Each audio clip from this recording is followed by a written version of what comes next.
भरतपुर का स्वरूप सिंह 80 साल का 4 बेटों का पिता था। वो बड़ा ही सज्जन इंसान था। उसकी दरवाजे से कभी कोई खाली हाथ नहीं जाता। उसका मानना था कि हमारे कर्म हमेशा हमारे साथ रहते हैं। घर में धन या किसी चीज की कमी नहीं थी। उम्र हो गई थी और उसे ही चिंता रहने लगी कि उसकी मृत्यु के बाद उसके बेटे जमीन जायदाद के लिए एक दूसरे से लड़ाई ना करें। एक दिन स्वरूप सिंह ने अपने बेटों को अपने पास बुलाया। बेटा, अगर कल को मुझे कुछ हो जाए तो तुम चारों आपस में कभी किसी चीज के लिए लड़ाई मत करना और हमेशा मिलकर रहना, क्योंकि एकता में ही सबसे बड़ी ताकत होती है। मैंने तुम चारों के लिए बहुत कुछ रखा है। तुम्हें जीवन भर किसी चीज की कमी नहीं होगी। तुम चारों को सिर्फ मेरी दी हुई सीख और सौगात को संभाल कर रखना होगा। मुझे पूरा यकीन है कि तुम चारों यदि साथ मिलकर कुछ करोगे तो हमेशा सफल रहोगे।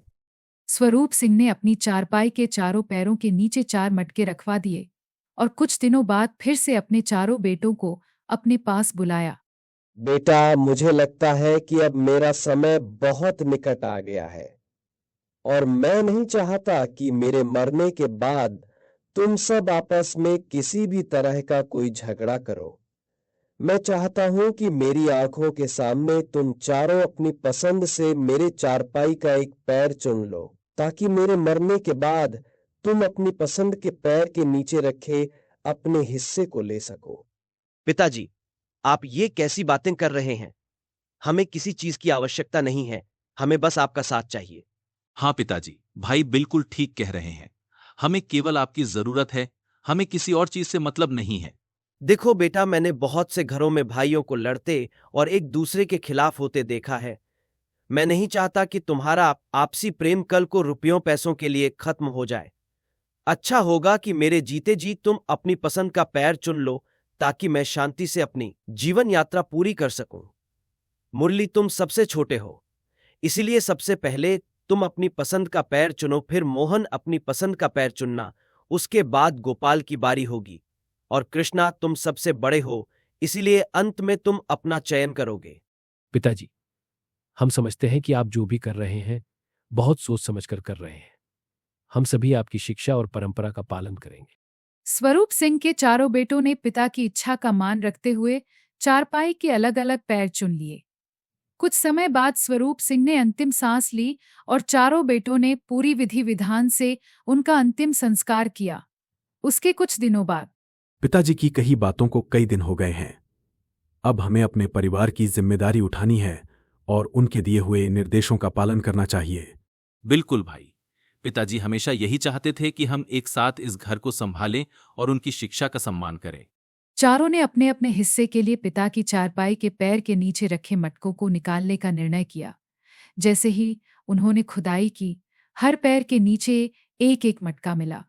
भाई, मेरे मटके में तो हीरे और जवाहरात रखे हैं। और मेरे मटके में सोने चांदी के सिक्के हैं। मेरे मटके में तो केवल मिट्टी है। और मेरे मटके में हड्डियां हैं। ये कैसा बंटवारा किया है? पिताजी ने गोपाल और मोहन को तो सोने चांदी हीरे जवाहरात दिए हैं, लेकिन मेरे और आपको मिट्टी और हड्डियां। पिताजी का ये बंटवारा समझ से परे है। चारों भाई सोच में पड़ गए कि स्वरूप सिंह ने ऐसा बंटवारा क्यों किया। वे सभी इस पहेली को समझने के लिए किसी बुजुर्ग और समझदार से सलाह लेने का निर्णय करते हैं। मुझे लगता है कि हमारे पिता के मित्र और नगर के महाराज शूरवीर सिंह ही इस रहस्य को समझा सकते हैं। चलो उनसे मिलते हैं। चारों भाई महाराज शूरवीर सिंह के दरबार में पहुंचे और उन्हें पिता के बंटवारे के बारे में बताया। तुम्हारे पिता बहुत समझदार और ईमानदार व्यक्ति थे। उन्होंने जो भी किया है बहुत सोच समझ कर किया है। तुम्हें उनके निर्णय का सम्मान करना चाहिए और उसे स्वीकार करना चाहिए। जिनके हिस्से में मिट्टी और हड्डियां आई, उन्होंने तुम दोनों को खेत और गौशाला दी है। इससे तुम्हें समझना चाहिए कि असली संपत्ति क्या है।